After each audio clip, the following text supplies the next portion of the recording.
So yun naman nga po mga ka-DIY, may test tayo ng ating hybrid inverter natin na 12 volts. So bali ito, mayroon tayong dumating na hybrid solar inverter natin para sa client natin na magpapaset up ng kanyang 1 kilowatt inverter and 400 Ah na battery pack. So meron tayo ditong model na one solar inverter ko siya. So bali rated power niya is 1.2 kilowatt and peak power niya na 3.6 kilowatt and DC input na 12 volts, current na 111 amps, charging voltage na 13.8 volts. Tapos yung AC niya is 220, tapos 15 amps current, frequency niya is 60 Hz. Inverter mode, yan, 5 amps. Yung solar input niya, bali yung hybrid na inverter na to is meron na siyang MPPT charge controller na built-in sa loob.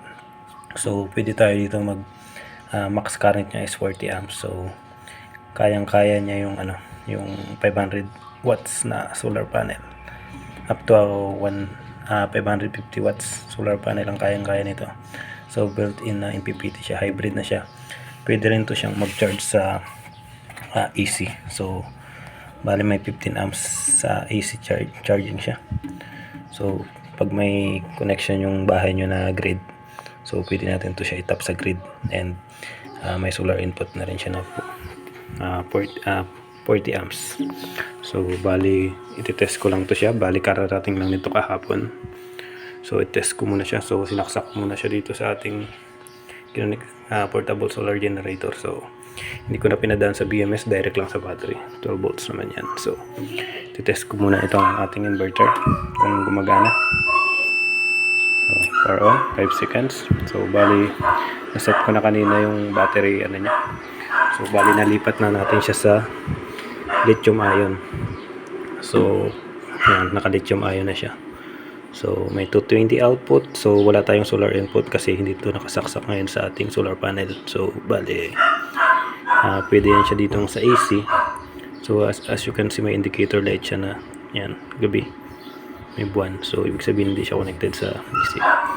So yung lithium ion natin, so bali 13.1 yung kanyang battery voltage. So 12 volt supply yun.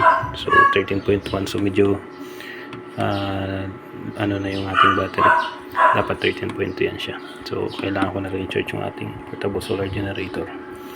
So working siya, may output siya na 220. So bali hindi ko pa siya nakabitan ng kanyang output dito. So bali ito-test ko lang muna yung kanyang inverter kung gumagana. So okay naman, thumbs up naman sa supplier natin. So gumagana yung kanyang solar inverter na pinadala sa atin. So bali hinihintay ko na lang to yung kanyang mga battery na 400 Ah na curve.